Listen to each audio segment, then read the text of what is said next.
12 months of the year, and many are routinely also given hormones to amp up their milk production. According to one animal welfare expert, the amount of work done by the dairy cow in peak lactation is immense.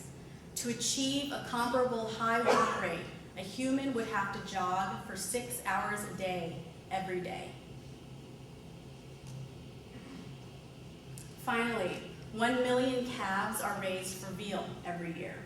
And it's important to note that the veal industry wouldn't exist without the dairy industry, because cows, like human beings, need to give birth in order to start producing milk. Male calves are useless to the dairy industry for that reason. So while female calves are likely to join the dairy production line, male calves who are sold to veal producers are likely to be confined in veal crates, which I think many people are familiar with. And veal crates, similar to gestation crates, which are used for pregnant sows, prevent the animals from turning around. Now, I know these numbers are very large. They're kind of big, scary statistics, and that can make it hard to conceptualize exactly what we're talking about. So I think it's important to remember that, numbers like 10 billion or 1 million chickens slaughtered an hour, these are individual animals we're talking about, each one as capable of experiencing pain and fear, happiness and frustration as the dogs and cats and other animals we welcome into our homes. So like I said, that was a very brief overview of some of the welfare issues that come up when we talk about factory farming. I would encourage anyone who's interested in learning more about these issues to visit our website at farmanimalwelfare.org, and that will take you right to our HSUS reports on various welfare issues in factory farms. So moving on, we see that factory farms create significant welfare problems for the animals they confine. Factory farms are also notorious for the pollution they create and the public health problems they create in the communities where they're situated. The following excerpt is a piece from Waterkeeper magazine. I don't know if you're familiar with the organization Waterkeeper. It's a national environmental group, very active on issues relating to factory farming, and their president is Robert F. Kennedy Jr. In their spring issue in 2006, he wrote a piece about modern agriculture in the US, and it began with this excerpt, which I think succinctly sums up some of the issues we're going to talk about. The vast majority of America's meat and produce are controlled by a handful of ruthless monopolies that house animals in industrial warehouses where they are treated with unspeakable and unnecessary cruelty. These meat factories destroy family farms and rural communities and produce vast amounts of dangerous pollutants that are contaminating America's most treasured landscapes and waterways.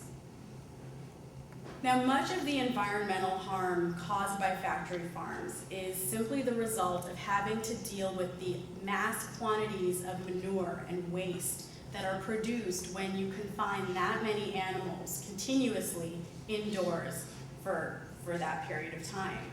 Some of these operations can produce as much waste as an entire city.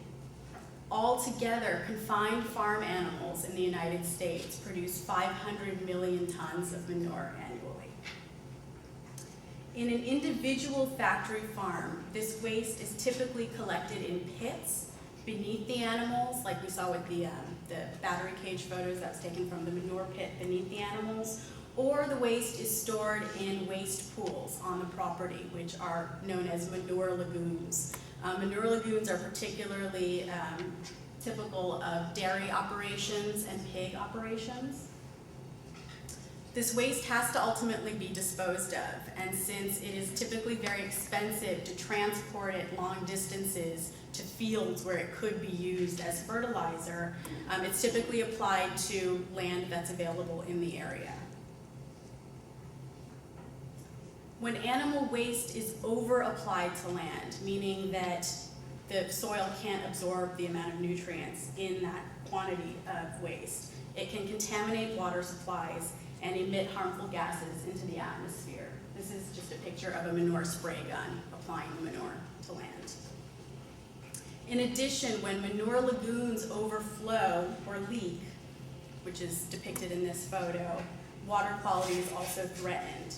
One example was from 2005, in August 2005, one of the largest dairy operations in New York State experienced a leak from a manure lagoon, and millions of gallons of manure were dumped into a nearby river, killing almost 400,000 fish as a result of it. Oh, sorry.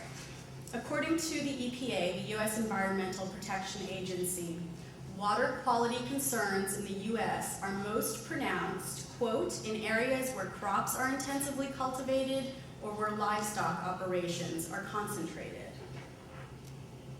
Tulare County, California is one example of this. Tulare County, California has the country's highest concentration of cows used for the dairy industry. And testing was recently conducted on public wells, wells and public water systems in the county, and residents at that time learned that their water was contaminated with unsafe amounts of nitrates. And one community leader put it this way: we're talking about poor communities paying for water they can't even drink. Factory farms also threaten air quality. When manure decomposes, noxious levels of gases are emitted that put workers on the farms and people who live near them at risk. The storage and application of farm animal manure can emit fine particulates, hydrogen sulfide, ammonia, methane. In 2004, a Premium Standard Farms pig factory farm in Missouri emitted 3 million pounds of ammonia into the air, and that amounted to 5 times the ammonia generated by all industrial sources in the state. That was one facility. Odors are also a major problem from factory farms. According to one neighbor of a pig factory farm, I could be out in the garden, and if the wind switches, you have to run into the house. He says, one night the smell was so bad, I said to my wife, I don't even know if it's safe to go to sleep. And neighbors aren't the only ones who suffer from factory farm gases. Hydrogen sulfide can build up to toxic levels in these manure pits where the waste is collecting. NIOSH, the National Institute of Occupational Safety and Health, has deemed hydrogen sulfide a major cause of sudden death in the workplace. And in 1990, NIOSH issued an alert called Preventing Deaths of Farm Workers in Manure Pits.